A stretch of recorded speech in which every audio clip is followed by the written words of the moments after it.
What's up, critters? It's Thursday. It is the 11th day of October in the year 2023. It's about 9:15 in the morning, and today we're doing what we've been doing now for the past couple of months. Dagger Heart Beats. Yes, my word. Anybody else who tries to use it? Well, actually, one of my subscribers gave it to me, so thank you again to that subscriber, even though I don't remember which one of you it was. Dagger Heart Beats.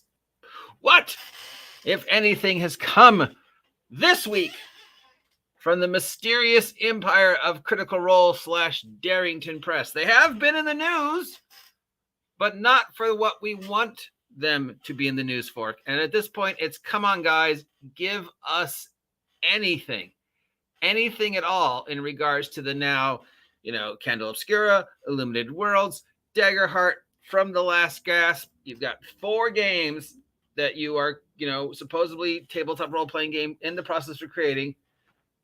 We want to see news on any of them, okay? Because right now I think I'm the only person who's still talking about this, which is not a good sign. All right, let's check some numbers. Okay, on the Critical Role Twitter this week, Twitter. Let's see. They haven't updated in 6 days. The last time was Critical Role Campaign 3, Episode 74, which had 185K views. That is low for them. Okay, what about the YouTube? Critical Role YouTube, last updated 6 days ago. Mitts, Season 2, Episode 7, had 18K views.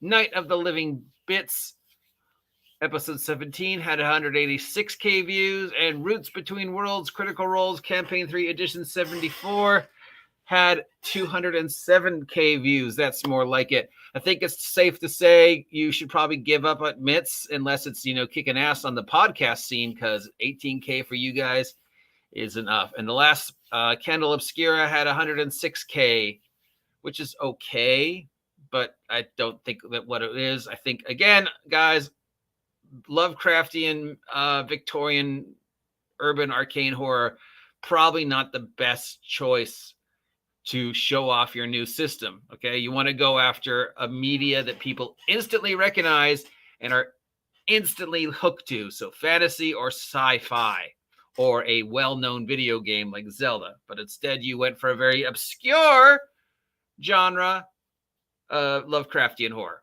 I still don't know why. Right. Okay.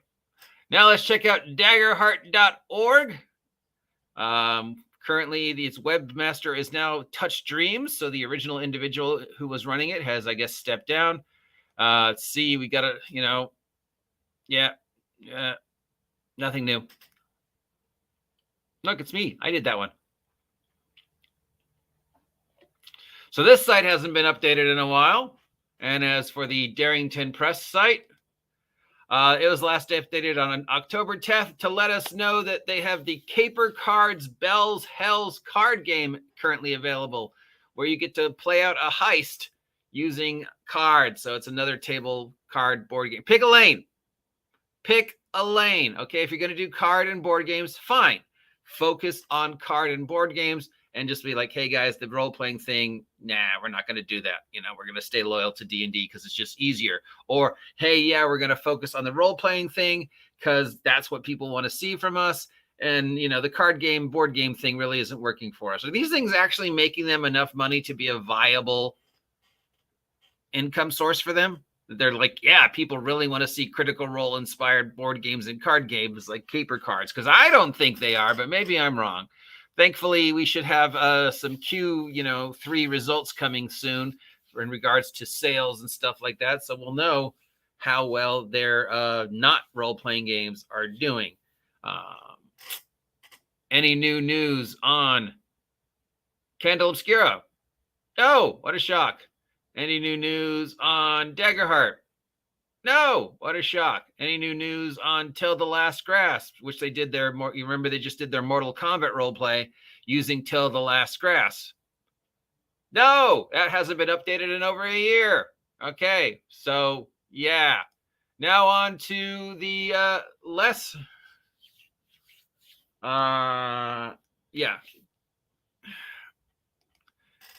Daggerheart, you were supposed to be the one, but you failed to promote your product. Yeah, they are not promoting it at all, which I'm sure for the Garabies out there and the people who love Wizards are like, yeah, see, this proves they're going to stay loyal to 2024 D&D. Yeah, even though it's a horrible business choice and there's absolutely no reason for them to stay loyal to Wizards, they're going to because, yeah, I hope they don't. I can't see any reason why they would. It is a bad business choice for Mercer and company to stay loyal to Wizards and to stay loyal to 2024 D&D.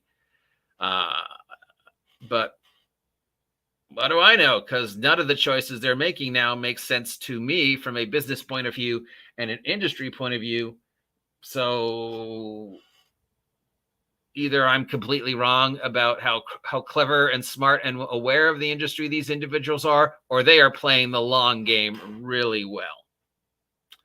We do know they had their thing in London and they sold out the arena. So thousands of people showed up to watch a live play of the Campaign 2 reunion to see Laura, I guess, do Jester and all the other characters from Campaign 2.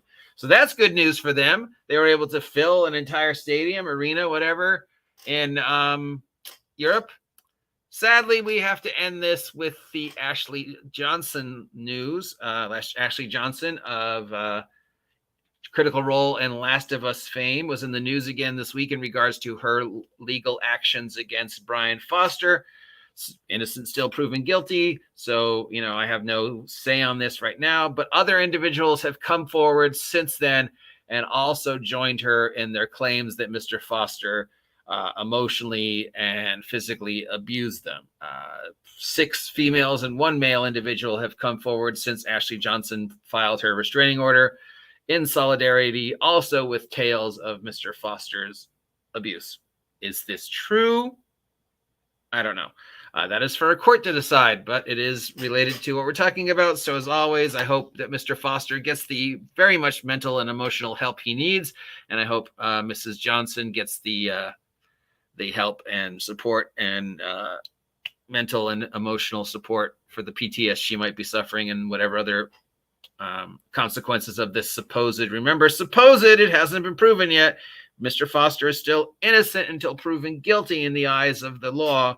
So, yeah, but now we have several other females and at least 1 male individual who've come forward. So I wish that wasn't the #1 news from Critical Role. Oh, yeah, you also see lately a lot of people are doing articles and videos about best DM practices. And they're all using the same picture of Mercer behind his screen with all his stuff. And they're like, this is what the best DM in the world looks like. This is what the most prepared DM in the world looks like. This is the DM you should be. And it's, Mercer, and he's behind his screen, and he's got his laptop and a stack of papers and his dice and his figures. And he's like, oh, look at me. I'm Matt Mercer. I'm all prepared. And people are like, oh, yeah, I've seen at least 4 of these, and I'm sure there are more.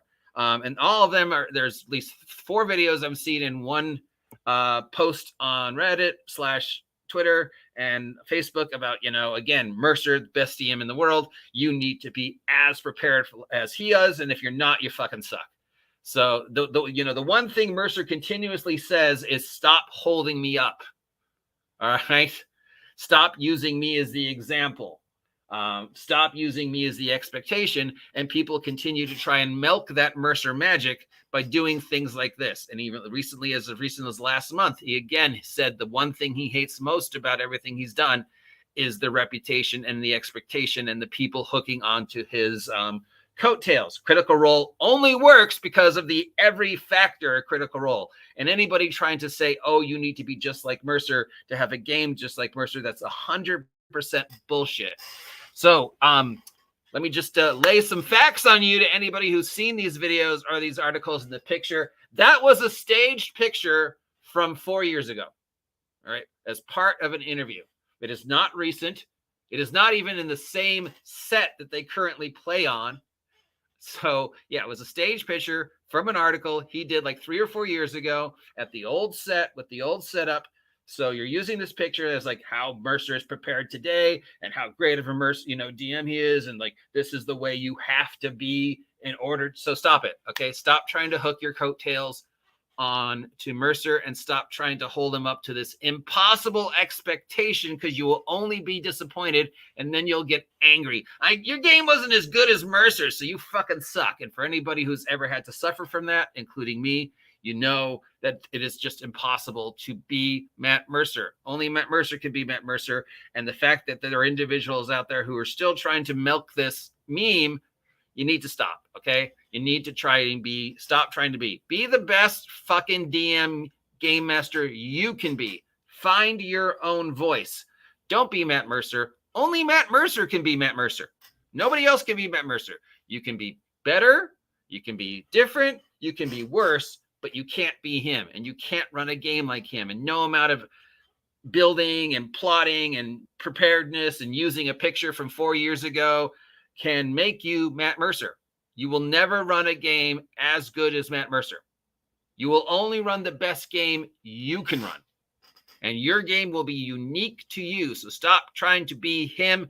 Be the best you can be. Find your own voice. All right? That's my soapbox for the day. I apologize. I am now going to look towards the Southern California mountains, guesstimate about from where I sit that Calabasas is, and go, hey, Mercer, anything at all. I don't know if you can hear me, but I know you're there in Calabasas. Post anything about Daggerheart or Candle Obscura or Illuminated Worlds. Anything at all. Yeah, if I squint, I can almost see a mountain that might be the mountains that lead to where Calabasas is located.